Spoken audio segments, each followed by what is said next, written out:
So, hello everyone, welcome to the Pahadi Taleem foundation, a dedicated YouTube channel for civil service aspirant.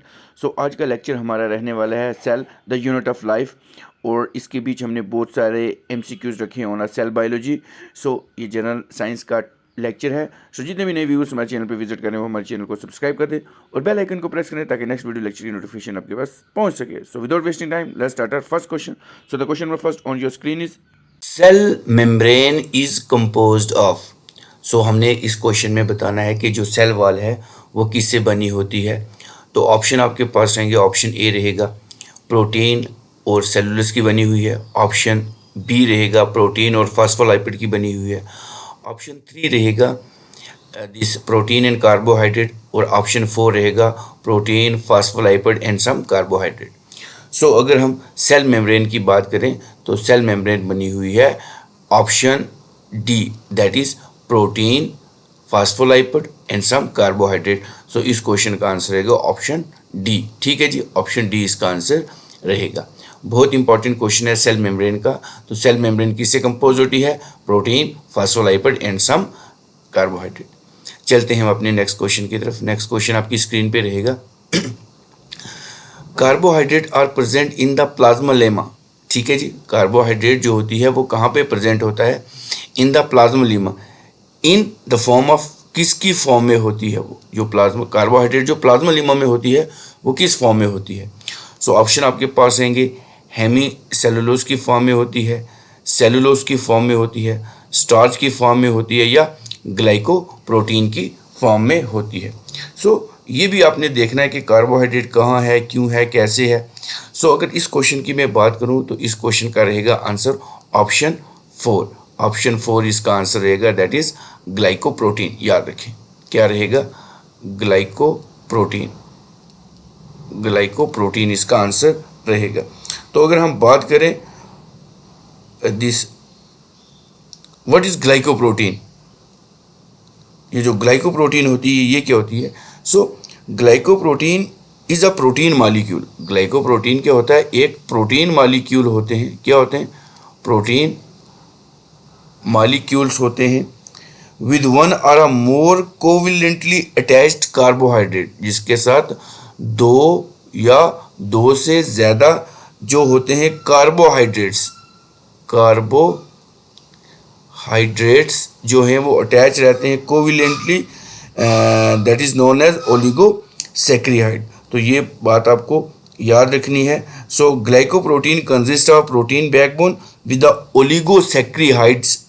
क्या होता है? याद रखेंगे, oligosaccharides chain attach via glycosidic bond. याद रखें किस बॉन्ड के साथ अटैच होती हैं, ये चीज़ भी आपको पता होनी चाहिए। ग्लाइकोसिडिक बॉन्ड के साथ ये क्या होती हैं? अटैच होती हैं। ठीक है जी, तो ऑप्शन डी इसका आंसर रहेगा। ठीक है जी। सो नेक्स्ट क्वेश्चन आपकी स्क्रीन पे रहेगा, दैट इज नेक्स्ट क्वेश्चन रहेगा, क्वेश्चन नंबर 3 रहेगा आपकी स्क्रीन के ऊपर। बहुत ज़्यादा इंपॉर्टेंट क्वेश्चन है, आपको ये सारी चीज़ें आनी चाहिए, क्योंकि जब तक ये चीज़ें आपको आएंगे नहीं तो फिर इस क्वेश्चन का कोई मतलब नहीं रहेगा, इस सेशन का कोई मतलब नहीं रहेगा। और जितने भी व्यूअर्स हैं वो इस वीडियो लेक्चर को अपने फ्रेंड्स के साथ शेयर करें, क्योंकि जितनी भी सेल बायोलॉजी है या जितनी भी साइंस का पोर्शन है फिलहाल अभी वो हम कवर कर रहे हैं। So according to fluid mosaic model that was proposed by Singer and Nicolson, plasma membrane is composed of.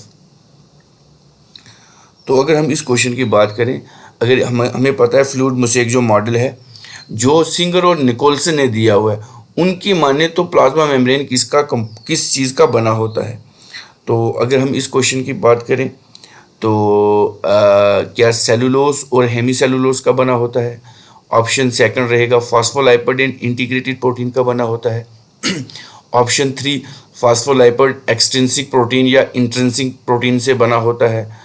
या ऑप्शन 4 रहेगा फास्फोलाइपिड एंड हेमी सेलुलोज का बना होता है। सो अगर हम इस क्वेश्चन की बात करें तो इस क्वेश्चन का रहेगा आंसर ऑप्शन 3। ऑप्शन 3 इसका आंसर रहेगा, दैट इज फास्फोलाइपिड का बना होता है, एक्सट्रिंसिक प्रोटीन का बना होता है और इंट्रिंसिक प्रोटीन का बना होता है। तो ऑप्शन क्या रहेगा इसका? ऑप्शन 3 इसका आंसर रहेगा। तो अगर हम जो फास्फोलाइपिड मेम्ब्रेन है, अगर हम माने according to the this fluid mosaic model, अगर हम फ्लूइड मोसेक मॉडल की माने, सिंगर और Nicolson proposed that the plasma membrane is composed of phospholipid with intrinsic and extensive protein embedded within it. तो ये इसके साथ इम्बाइडेड रहता है। तो अगर हम बात करें when was fluid mosaic model was proposed by Singer and Nicolson, तो ये भी आ सकता है कब किया था। तो अगर इस क्वेश्चन की बात करें तो 1972 में जो था वो सिंगर एंड निकोलसन ने क्या किया था, फ्लूइड मोसेक मॉडल जो था वो प्रपोज किया था। ये तो आपको काफ़ी सारा नॉलेज होगी, इसके ऊपर काफ़ी सारे पूछे जाएंगे। अगर प्लाज्मा मेम्ब्रेन की बात करें, अगर in the view of cell की बात करें, तो cell membrane the solid body with stippled cut surface presented globular integral membrane protein randomly distributed in the plane of the membrane, इसको हम कहते हैं। तो ये क्वेश्चन भी बहुत ज़्यादा इंपॉर्टेंट है, आपके एग्जामिनेशन में आपको देखने को मिल सकता है। चलते हैं अब अपने नेक्स्ट क्वेश्चन की तरफ, हम लाइन वाइज चलेंगे। सो क्वेश्चन नंबर 4 आपकी स्क्रीन पे रहेगा, carbohydrate which present in the cell membrane take part in. जो कार्बोहाइड्रेट होता है वो कहाँ पे टेक पार्ट करता है, इन द सेल मेम्ब्रेन में। देखो कार्बोहाइड्रेट जो होता है वो सेल मेम्ब्रेन में होता है। Carbohydrate which present in the cell membrane, वो वाला कार्बोहाइड्रेट जो सेल मेम्ब्रेन में प्रेजेंट होता है, टेक पार्ट इन, वो किस में हिस्सा लेता है। सो ऑप्शन आपके पास रहेंगे, क्या ट्रांसपोर्ट ऑफ सब्सटेंस, जो सब्सटेंस सेल मेम्ब्रेन में पास होता है वहाँ पे रखता है। सेल रिकॉग्निशन में हेल्प करता है। ऑप्शन 3 रहेगा attach to the micro filaments, या ऑप्शन 4 रहेगा attach to the micro tubules. So अगर हम इस क्वेश्चन की बात करेंगे तो कार्बोहाइड्रेट जो कि सेल मेम्ब्रेन में प्रेजेंट होता है वो किसके लिए रहता है, ऑप्शन 2 इसका आंसर रहेगा, दैट इज सेल रिकॉग्निशन। किसके लिए रहता है, सेल रिकॉग्निशन में जो है वो क्या करता है, टेक पार्ट करता है। ठीक है, इतनी चीज़ आपको पता होनी चाहिए। अब अगर बात करें कार्बोहाइड्रेट जो कि सेल मेम्ब्रेन में प्रेजेंट होता है, carbohydrate in the cell membrane specifically as a part of glycolipid होता है। ये भी याद रखना आपने, ग्लाइकोलाइपिड एंड ग्लाइकोप्रोटीन। ग्लाइकोप्रोटीन में ये क्या करता है, और अ पार्ट ऑफ द, ये किसके पार्ट होते हैं, ग्लाइकोलाइपिड और ग्लाइकोप्रोटीन के होते हैं, are primary involve in the cell to cell recognition.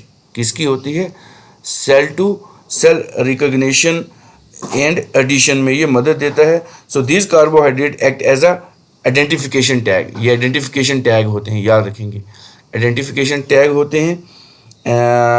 उसके बाद अगर बात करूं, सिग्नलिंग देते हैं, whether a cell is a self और a foreigner, they also contribute to the overall structure and functioning of the cell membrane. तो क्या क्या बात होगी यहाँ पे, कार्बोहाइड्रेट क्या करते हैं, एक तो हमारे पास हो गया कि सेल रिकॉग्निशन में मदद करते हैं, दूसरा एडिशंस में मदद करते हैं, एडहिशन, तो तीसरा करता है फिजिकल बैरियर में भी ये जो कार्बोहाइड्रेट हैं ये मदद करते हैं। So cell recognition and cell protection में इनका काम रहता है। ठीक है जी, चलते हैं हम अपने नेक्स्ट क्वेश्चन की तरफ। नेक्स्ट क्वेश्चन आपकी स्क्रीन पे रहेगा, question number 5, that is plasma membrane is filled with, plasma membrane is a fluid structure due to the presence of, क्या हो गया, plasma membrane is fluid structure due to the presence of. तो option आपके पास रहेंगे carbohydrate, option B रहेगा लाइपिड, option 3 रहेगा glycoprotein and option 4 रहेगा फास्फोलाइपिड। अब ये जो प्लाज्मा मेम्ब्रेन होता है ये फ्लूइड स्ट्रक्चर किसकी प्रेजेंस की वजह से होता है।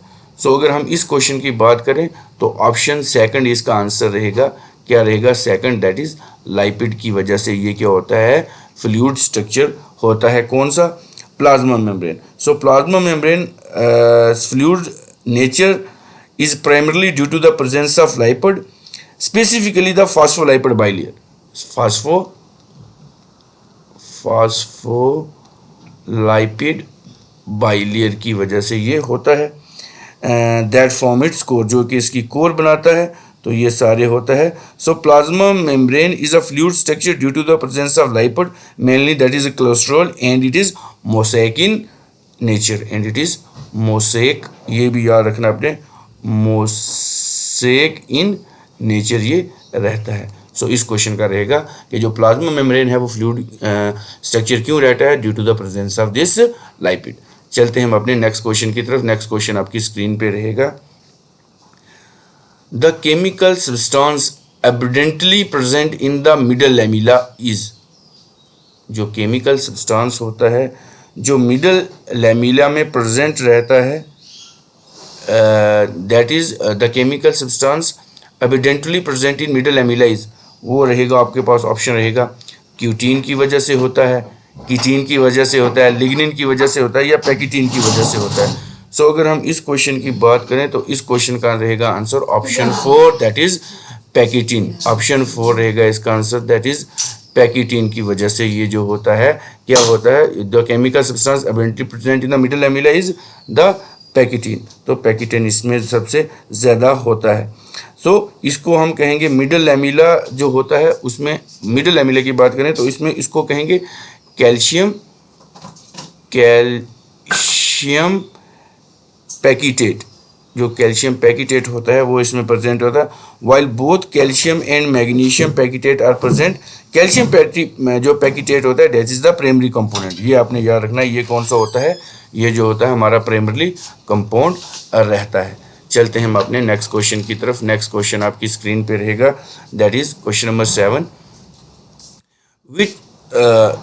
Which of the following boundary is capable of growth which gradually diminish as a cell mature? ठीक है जी, क्या हो गया, कौन सी एक ऐसी बाउंड्री है that is capable of growth which gradually diminish the cell mature, जो सेल मेचर को ये कर देती है। क्या ये प्राइमरी सेल वाल होती है, सेकेंडरी सेल वाल होती है, टर्शियरी सेल वाल होती है, या सेल मेम्ब्रेन होता है। So the primary cell wall, option 1 इसका रहेगा answer, that is the primary cell wall is the boundary capable of the growth that gradually diminish as a cell mature। ठीक है जी, तो सेल मेचर में ये करेगी, तो ये क्वेश्चन भी बहुत ज़्यादा इंपॉर्टेंट है। चलते हैं हम अपने नेक्स्ट क्वेश्चन की तरफ। नेक्स्ट क्वेश्चन आपकी स्क्रीन पे रहेगा, मैं थोड़ा सा इसको ऊपर स्क्रॉल करता हूँ। जो क्वेश्चन बचे हैं अब उनको शुरू करते हैं। तो अब रहेगा क्वेश्चन नंबर 8 आपकी स्क्रीन के ऊपर, that is the fluid nature of a membrane indicate the fluid nature of membrane indicate function of, जो हमारा फ्लूइड नेचर ऑफ मेम्ब्रेन होता है वो इंडिकेट करता है फंक्शन। कौन सा फंक्शन जो है वो इंडिकेट करता है? सो क्या वो सेल ग्रोथ इंडिकेट करता है, सेल डिवीजन करता है, इंडोसाइटोसिस करता है, या option D this for all of the above. So अगर हम इस क्वेश्चन की बात करें तो इस क्वेश्चन का आंसर रहेगा that is option D, that is all of the above. क्या करता है ये जो the fluid nature of the cell membrane is essentially for the cell growth, cell division, उसके बाद इंडोसाइटोसिस करता है, उसके बाद अगर कुछ और फंक्शन की बात करें सिक्रीशन करता है। क्या करता है? सिक्रीशन करता है ये। उसके बाद फॉर्मेशन ऑफ इंटरसेलुलर जंक्शन करता है, formation of this formation of intercellular junction, तो ये भी इसका एक फंक्शन रहता है। The fluid nature of the membrane indicate the function of this all of the above. So अगर इसकी और बात करें, it also allow the membranes to change shape, ये शेप भी चेंज करता है। Facilitating the process like engulfing substance, जो इनगल्फ करता है सब्सटेंस जिसको हम इंडोसाइटोसिस कहते हैं, and forming the connection between the cell, तो ये कनेक्शन भी सेल के बीच जो है वो क्रिएट करता है। ठीक है जी, सो ये वाला क्वेश्चन जो है ये भी बहुत ज़्यादा इंपॉर्टेंट है। अब नेक्स्ट क्वेश्चन चलते हैं। नेक्स्ट क्वेश्चन रहेगा 9 आपकी स्क्रीन के ऊपर। प्लाज्मा मेम्ब्रेन इज, जो प्लाज्मा मेम्ब्रेन है वो क्या है? प्लाज्मा मेम्ब्रेन क्या है? प्लाज्मा मेम्ब्रेन क्या है? वेट, इसको थोड़ा सा मैं करता हूँ। क्या ये सेलेक्टिवली परमिएबल है, इम्परमिएबल है, या सेमी परमिएबल है? अब ये चीज़ बहुत ज़्यादा इंपॉर्टेंट। देखो ये सारे ऑप्शन एक जैसे हैं तो बच्चा इसमें अब कंफ्यूज हो जाएगा, तो इसको ये नहीं पता लगेगा कि कौन सा टिक करना है कौन सा नहीं करना है। सो plasma membrane is option 1 that is selectively permeable. क्या होता है?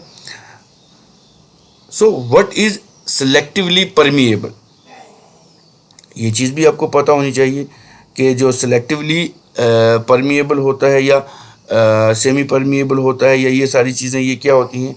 तो अगर हम सिलेक्टिवली परमिएबल की बात करें तो कुछ सब्सटेंस ऐसे होते हैं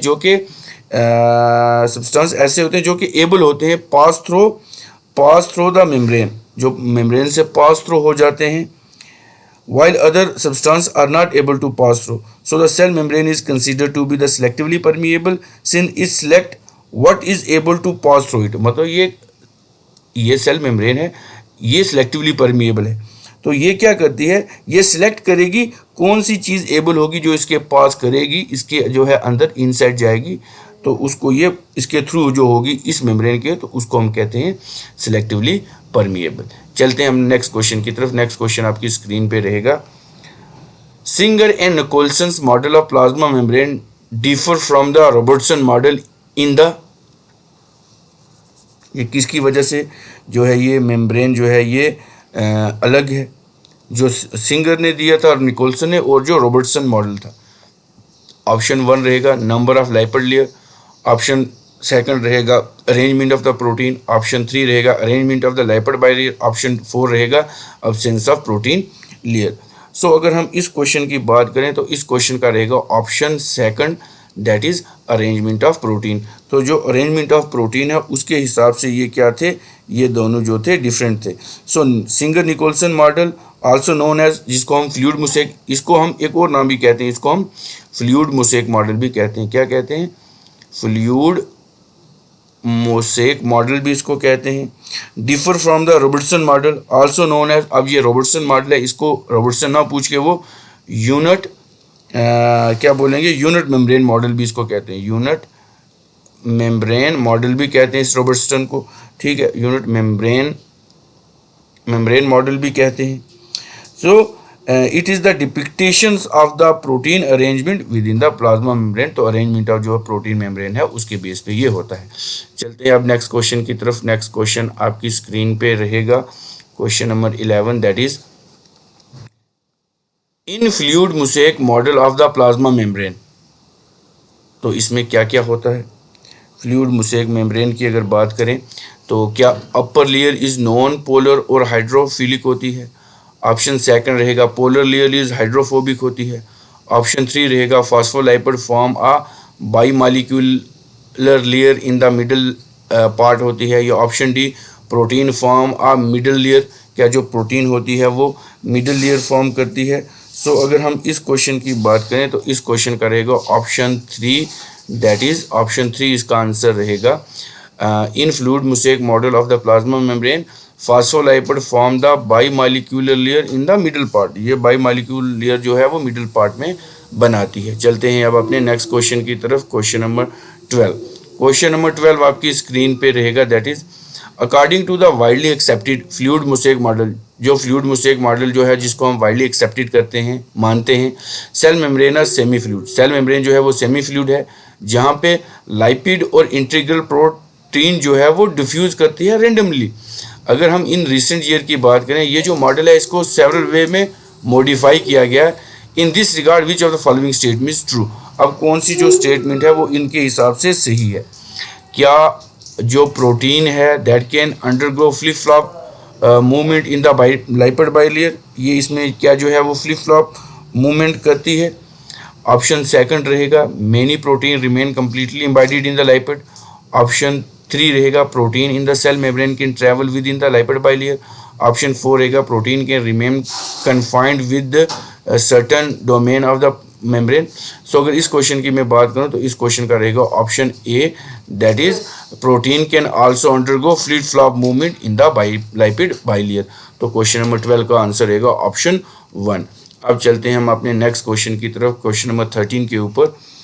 the main lipid component of plant cell membrane is, जो प्लांट सेल का मेन जो है वो the main component of plant cell membrane. अब प्लांट की जो सेल मेम्ब्रेन उसमें मेन जो कंपोनेंट है लाइपिड का जो मेन कंपोनेंट है वो क्या है? क्या वो फास्फोडाइस्टर है, ग्लाइकोकैलेक्स है, पेप्टिडोग्लाइकॉन है या फास्फोग्लिसराइड्स हैं। सो अगर इस क्वेश्चन की बात करें तो इस क्वेश्चन का आंसर रहेगा ऑप्शन 4, दैट इज फास्फोग्लिसराइड जो इसका आंसर रहेगा। जो मेन कंपोनेंट है लाइपिड का प्लांट सेल मेम्ब्रेन में वो कौन सा फास्फोग्लिसराइड है। चलते हैं हम अपने नेक्स्ट क्वेश्चन की तरफ। तो नेक्स्ट क्वेश्चन आपकी स्क्रीन पे रहेगा, क्वेश्चन नंबर जो है 14 रहेगा, that is maximum enzyme are found in. जो मैक्सिमम इंजाइम हमारे होते हैं वो कहाँ पे फाउंड होते हैं? क्या वो लाइसोसोम में होते हैं, माइटोकॉन्ड्रिया में होते हैं, न्यूक्लियस में होते हैं या एंडोप्लाज्मिक रेटिक्यूलम में होते हैं? So the maximum enzyme, maximum जो सबसे ज़्यादा इंजाइम होते हैं वो कहाँ पे होते हैं? दैट इज ऑप्शन सेकंड रहेगा, दैट इज माइटोकॉन्ड्रिया। कहाँ पे होते हैं? माइटोकॉन्ड्रिया के ऊपर होते हैं। सो माइटोकॉन्ड्रिया को हम क्या कहते हैं? Power house of the cell भी कहते हैं। ठीक है, क्या कहते हैं? पावर हाउस ऑफ सेल भी इसको हम कहते हैं माइटोकॉन्ड्रिया को। चलते हैं हम अब क्वेश्चन नंबर 15 के ऊपर। क्वेश्चन नंबर 15 आपकी स्क्रीन पे रहेगा, ये भी बहुत ज़्यादा इंपॉर्टेंट क्वेश्चन है। सो rough endoplasmic reticulum mainly responsible for, जो रफ इंडोप्लाज्मिक रेटिक्यूलम होते हैं वो मेनली किसके लिए रिस्पॉन्सिबल होते हैं? सो ऑप्शन ए रहेगा प्रोटीन सिंथेसिस के लिए होते हैं, सेल फॉर्मेशन के लिए होते हैं, लाइपिड सिंथेसिस के लिए होते हैं या कोलेस्ट्रॉल सिंथेसिस के लिए होते हैं। So rough endoplasmic reticulum mainly responsible for, so इस क्वेश्चन की अगर मैं बात करूं तो इस क्वेश्चन का रहेगा ऑप्शन ए ऑप्शन रहेगा, दैट इज प्रोटीन सिंथेसिस। जो रफ इंडोप्लाज्मिक रेटिक्यूलम होते हैं वो किसके लिए होते हैं? प्रोटीन सिंथेसिस के लिए होते हैं, प्रोटीन सिंथेसिस के लिए होते हैं। So the rough endoplasmic reticulum, जिनको हम RER कहते हैं, is primarily responsible for protein synthesis and protein folding के लिए ये इंपॉर्टेंट रहते हैं। So the rough endoplasmic reticulum that is studied with ribosome, इनके ऊपर छोटे छोटे क्या होते हैं? राइबोसोम्स लगे हुए होते हैं that facilitate the synthesis of protein that are destined for the secretion. So इसके लिए रहते हैं। सो ये बहुत ज़्यादा इंपॉर्टेंट प्ले रोल करते हैं for the role in the protein quality control, ensuring protein are correctly folded. तो और भी बहुत सारे फंक्शन हैं इसके, एक तो हो गए प्रोटीन सिंथेसिस के लिए ये काम आते हैं, दूसरे प्रोटीन शॉर्टनिंग के लिए काम आते हैं, उसके बाद प्रोटीन क्वालिटी कंट्रोल के लिए होते हैं, एन लिंक ग्लाइकोसिलेशंस के लिए होते हैं, कैल्शियम स्टोरेज रिलीज करते हैं। सो बहुत सारी चीज़ें हैं जो इनके साथ एसोसिएट रहती हैं। सो इस वीडियो लेक्चर को मैं यहीं सम अप करता हूँ। ये वीडियो लेक्चर आपको कैसा लगा आप हमें कमेंट करके बता सकते हैं। इस वीडियो को ज़्यादा से ज़्यादा लाइक करें, अपने फ्रेंड्स के साथ शेयर करें और हमारे चैनल को सब्सक्राइब कर दें। मिलते हैं एक नए लेक्चर के साथ। Till then take care, good bye.